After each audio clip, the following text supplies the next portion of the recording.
me wo ha na police for no bae ombae na omo se me passport na me fama omo na me de me Italy card no e kan ho na awu na omo se awu na me se ya awu me girlfriend no ana omo se omo de mbeko ana omo de me koye na omo kobo me nsa omo de bitu hu ma de akyenye ti omo bo me nsa wi ya na omo je dan no safo a na omo ma me intervals se me free kroma ana me se me free ha me free because nkura no ye den eye me ma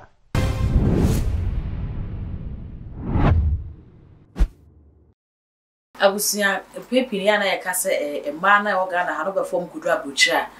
na omusuban bi akwakosesan e wa abrochiro eno nam so ama mema no kura aye confused so omukodu abrochiro omware wo ho anase omumrafi meware omware wiemfo anase omumfo so ne omode ye hwe ne brako kumanu ye tu na no ya ne yire oware no onim so wanya ne so wiemfo ne de ode ne kodu abrochiro obi ni miesi ye oba no ko e wa mabi ma eye awareja ye mu anu ye brother Zion Felix akwakodu German abontimu abrochimem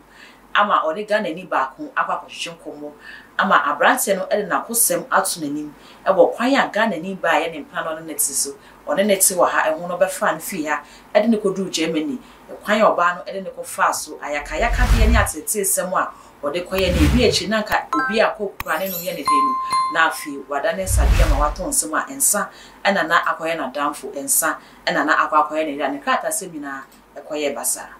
manfo mo wo ye flow mu hono tema o si fam no a ofre police no woman ba ko frame se mi nwane na mse mi ntime nsesa me nkrata nyina sa abrewe na eba side me beto wanted because a criminal you know the atomes ntima me ntwen na o me fa me nko na anya den Ghana na ye de me beko time wo ha na police for no bae ombae na o mo se me passport na me fa mo na me de me Italy card no e kan ho na awu na o mo se awu na mse ya awu me girlfriend no ana omo se omo de mbeko ana omo de me koye na omo kobo me nsa omo de bitu hu ma de akyenye ti omo bo me nsa wi ya na omo je dan no safo a na omo ma me intervals se me free kroma ana me se me free ha me ntime free because nkura no ye den eye me ma omo se bibia ni krata so se panyin no de omo ahu se owo me krata ni dingu me card na achi ba ketwa no onye me ba nti me nko me wo Italy ho a metima abehwe no wo ha na mse no na omo de call court ya de me call Hanover court e ma yekodi asem no bua me fo e na me lawyer sign ye appeal e na de call high court no omanye DNA ho na DNA no ba no ti omo de call omo de me call high court so ko kan asem kura no kura anye me mma na judge no oyo oba e na mbisa judge no se oyo oba krom ha se o girlfriend ana we de person yi free fia kwan ben so no be fa ada so be ka se wabo no ana o si obeku no nti o ya we e na sa ne ma no nyina police fo be baaye no omo de no call hospital ambulance be fa no ye koye exams nyina minim so mo report enim se man fa men sa anya den anka no e na maame no eye se okay ne betima ma hu se nkura no ye memma no ye be kwa akoye dian ne oba no se na busuan mo amunye dian ne wo ye dian na ye be start court ho no omo ma ye form so say omo mfa Germany mra e na nya adwuma na ye mfa Ghana mra e na ye se ye wo Germany ntie ntime mfa Ghana mra nya adwuma wa ha na omo se okay na obi asan ye na judge no se beginning no se ye mfa German law ye DNA ne na akura no wu ne kura na ye hia ne se ne papa ni DNA no so se onye it take almost 6 months me ho one day na me lawyer frame me na satam Zion ma menka we na me yira mfiri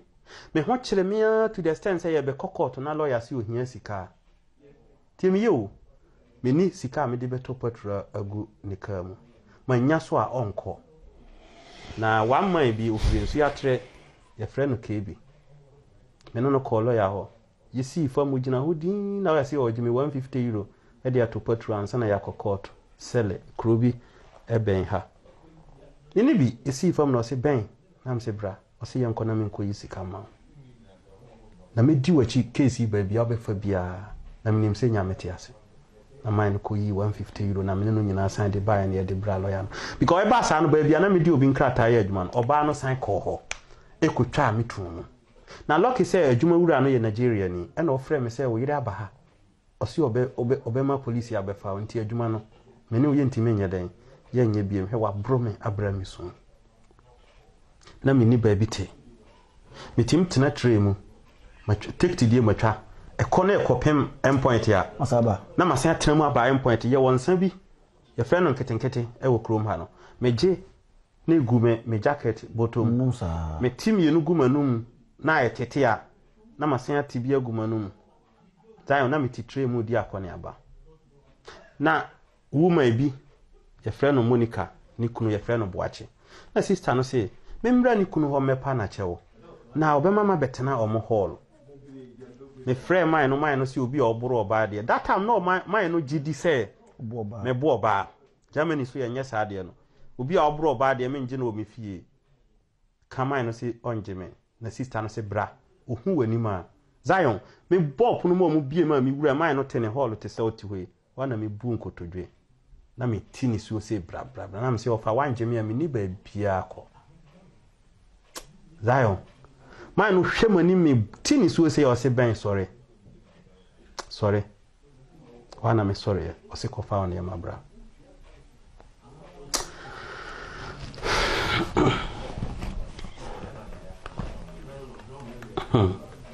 Zion man say ko fa on ya mabra na me ko fa me ya ma before na woman no ni kunu si onjeme no e na ofre ga bi say onjeme ntena ne ho na onhwehwe ba bi mame se ga no ye de ne hu se ga na ageme woni fie o me ni ga no pia abonten ye ko bae obi ni letterbox na me letter dem na si aben letter udin ne guso na fie ha wa address ni ha obi anim se ote ha e de na o letter abetu na me se me tia no na ye police se na me de me ho tete omo hwehwe me na me free woman no o se kan ho taria no na sign farmer girl no fan koma police for say oni mu ba bia nti wonti ne fie na se sa woni ema anya sa na dwui police for be ba fie ho sai obeka se minim ahemache 4 o'clock na girl nsi ne fie nyina o masana do with police no mo se me wo he o se nipa no me si onti me fie o se ye bie toilet na ye bi hwehwe dem no se me ne me manete ha nka ye be yima na adwuma te se kusie de mako na man no je metena ne hall ho no tere enwa mu na meda na Zion me beda na maje vodka full bottle na esi ho sei because mintimenda me twa bi na eteti mani so a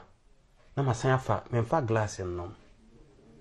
na me hwe ne ma sei no na obi a mikita krata mitim kofie na ba sesese ma be 0 Zion am say boni be na maye se me fa obi se me bo ano no masidanie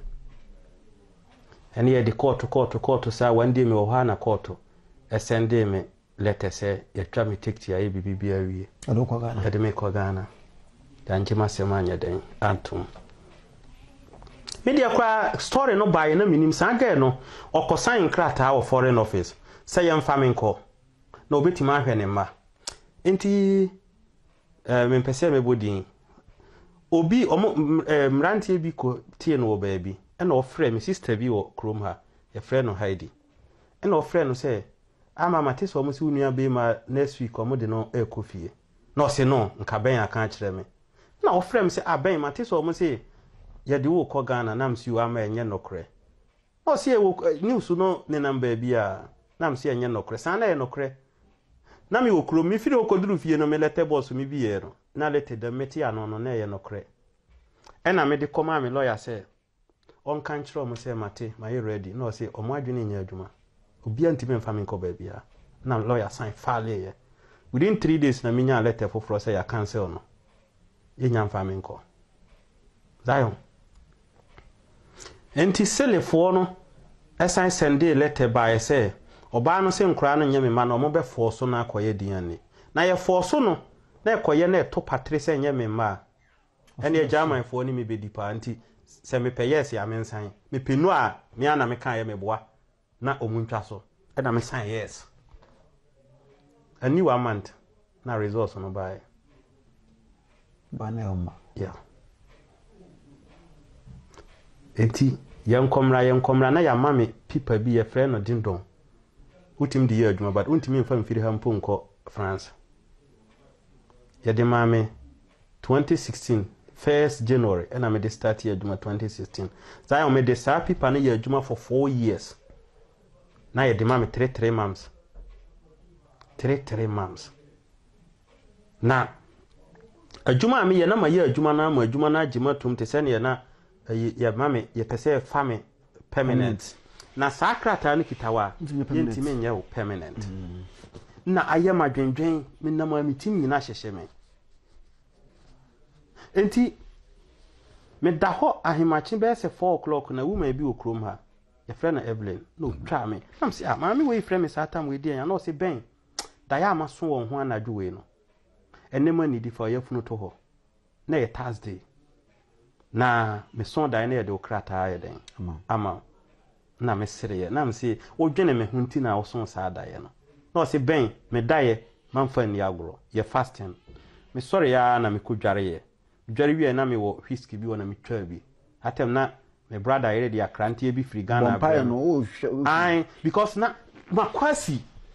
na me di bia ye abenkwan na me didi ya hemache no na me to ho na ti me dae ti boy 11 na me sorry ya na me hyehye me ho madwuma tade na me fa me bag na me call foreign office me ni appointment koy na me ka che o me say me bo ga bi di na me say me no appointment na o mo kire me ni office Zion mi wura ho no si ben de na me nyem na me say me pese okopanyi no ho na wo ka kire no say mommo krata na momfa me nkofie because say ya no adwuma me ye no ye beyi madi ya ma me up to 1 week se man ai eya no ko mama me yi se manya pipa na ma me tama so o mpese o ye me permanent but se manya ma ese so o mu yi madi because ye ntime ma me contract bia biem no si oh ben nya abotre me kwa akohwe o file ne ya twere ato so ti o kwa e be se 15 minutes ti meti ne office wo nyina na me tonko se madi aduro ti o ba ya opie ya na osere o se ben you are a lucky man na me say aden kwa na obi e file no so na de 2 years visa ato so ama me kwa na me sorry na me bunko to just no na me tin so say bra yakasa bebre is it say is it woman mo jana say krom ha yajan say makoware me krom ni I don't know idea ni I am fantini I say okay like Ghana ni munya Ghana for ka say be na we Senegalese okay Ghana ni nkwa na we nkra no no ba Saturday bi o mo ba me nchen okay Saturday bi o mo ba me nchen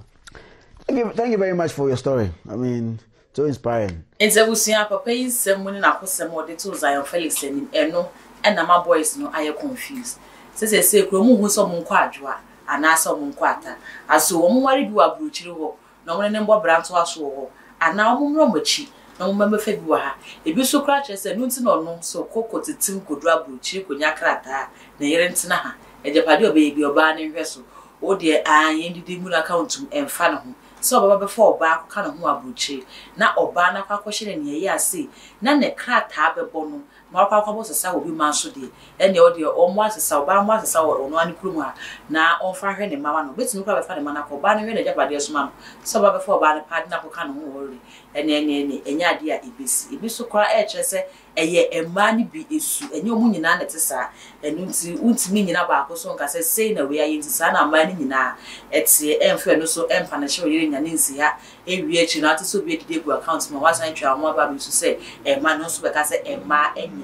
we num no eya adinchira aba e wo videos ya ye kokoshe ye no ma ye hu se ne hu so wadinchiro ema na enye ana emema no so na bia so mbe fa ma no kuduru a no mo ma dwen so mo be fa bara kwa kuduru we nti nyom so mo pe no enum de be ye oba no e wo ho eno na ye na ma no esesa omsuban no ana ni nyina ma ye hu comment wa fi wi a na hi to my page wa subscribe e de ma no me notification bell no so se na be ya upload bi a onsa e betinya ka ko Facebook so a e to my page so ya like na share wo ho ma